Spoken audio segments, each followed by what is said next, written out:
Okay, let's move on to the next question. Another important tax question. Would you sponsor a bill that would aggressively move the federal taxation system towards a flat or fair tax approach? Why or why not? Would you sponsor the bill that would aggressively move the taxation system towards a flat or fair tax? And we'll start with you, Mr. Hostetler. Yes, I would. And not only would I, but I did. Congressman Sam Johnson, in the late 1990s, sponsored legislation to repeal the 16th Amendment to the United States Constitution, the Income Tax Amendment.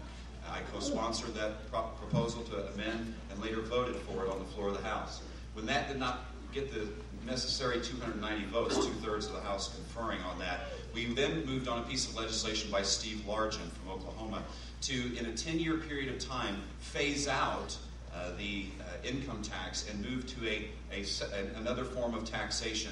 That passed the House but never saw the light of day in the United States Senate at that time. I do favor moving away from the income tax. I do favor abolishing the 16th Amendment.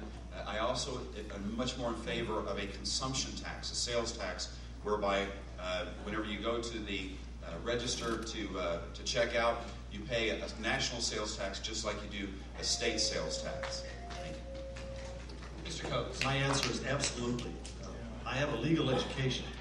I've had 3 intense courses in taxation, and I cannot fill out my tax forms. I have to give it to an accountant because it is so complex.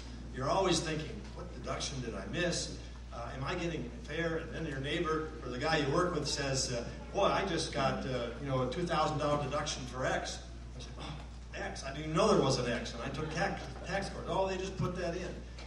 We have to simplify our system to bring rationality to it. And I'm all for a flat tax. I'm all for no more than a 2-tier tax if they're tax reductions. I oppose a national sales tax. I oppose it because I know what government will do with a national sales tax. It'll be just a little bit, and a little bit more, and a little bit more. They won't eliminate the income tax. They'll add on the sales tax, and I absolutely refuse to support that.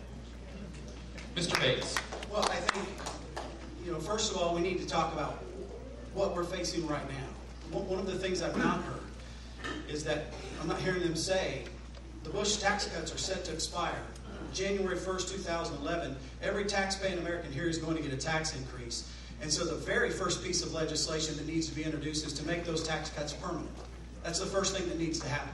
And that's going to be the first piece of legislation that I introduce. We're facing a serious economic downturn. You don't raise taxes in the midst of an economic downturn, and this administration has no plan whatsoever to extend those tax cuts. Let's make those permanent. Let's do it as soon as we're in office. Now, having said that, I would favor more a fair tax than a flat tax. I disagree with one thing the ambassador said.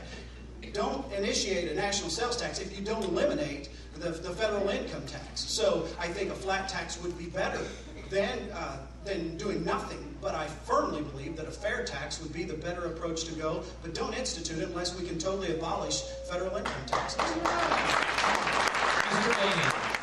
Yeah, folks, our tax code is the most bloated pile of manure. But you know about manure. You're a farmer. I'm like, I know about crap.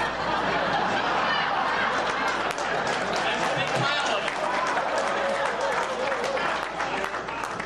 The tax code itself is 3.5 million words long. The regulations that go with it are another 12 million words long. Those put together, that's bigger than all of William Shakespeare's entire works. All right? It's 12 times larger than William Shakespeare's entire works. It's 17 times larger than the King James Bible. Okay, now it's taken me a whole year to get through the Bible. I can't imagine how we're going to get through the tax code. My plan, yes, I believe we should make the Bush tax cuts permanent. That sends a message to our markets. We know what the playing field is. We can settle things down. And it doesn't need to be an all-or-nothing proposition. I believe that we should transition into another tax form. I believe in the fair tax. I agree. I would like to move to a fair tax. I like the fair tax system better.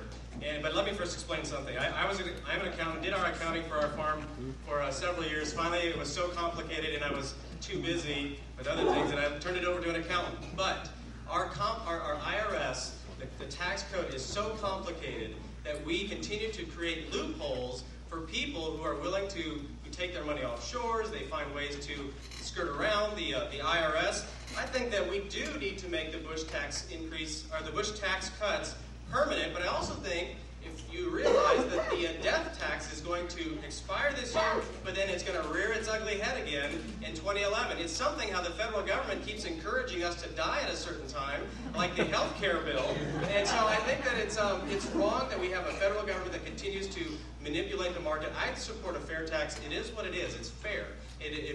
We can control our federal government on any increase just like we do currently, because we as the voters have the final say in who's in office, not Washington. Okay, opportunity for additional information. Mr. Bates. Well, one thing that Marlon missed, the Bush tax cuts include the elimination of the estate tax. That's part of that entire piece of legislation. So if we make the Bush tax cuts permanent, it will include the elimination of the estate tax, right there in the legislation.